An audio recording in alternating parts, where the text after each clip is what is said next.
मुंबईसह पश्चिम उपनगरांमध्ये पहाटेपासूनच जोरदार पाऊस सुरू आहे। जोरदार पाऊस असल्यामुळे गोरेगाव ते मरोळ नाकाला जोडणारा जो मार्ग आहे त्या मार्गावर आरे कॉलनी कारशेड 3 जवळ सबवे इथं मोठ्या प्रमाणावर पाणी भरलंय।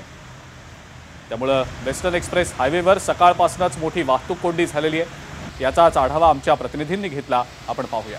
पश्चिम उपनगरात आज पहाटेपासून सुरू असलेल्या मुसळधार पावसामुळे आरे कॉलनी परिसरात आहे मेट्रो कारशेड 3 जवळ आहे मोठ्या प्रमाणात पाणी भरलं आहे। आपण पाहिलं तर मरोळ नाका ते आरे गोरेगाव चेक नाक्याजवळ जोडणारा हा मुख्य मार्ग आहे आणि शेजारी या मार्गाचा आहे देखील या ठिकाणी मेट्रो कारशेड 3 बनवण्यात आला आहे। त्याच्या खाली हा मोठा बोगदा आहे। या बोगद्यामधूनच गाड्या आहेत ते बाहेर जातात। मात्र आपण पाहिलं तर मध्यरात्रपासून या ठिकाणी मोठ्या प्रमाणात रस्त्यावर 2 ते 2.5 फूट पाणी भरल्यामुळे आहेत मोठ्या प्रमाणात गाड्या बंद पडत आहेत। आपण एक बस पाहिलं तर मेट्रो कारशेड 3 जवळ बोगद्यामध्ये एक बस आहे ते बंद पडलेली आहे। खरं तर आरे परिसरामध्ये या बोगद्यामध्ये पाणी भरल्यामुळे मोठ्या प्रमाणात वाहतूक कोंडी देखील पाहायला मिळत आहेत।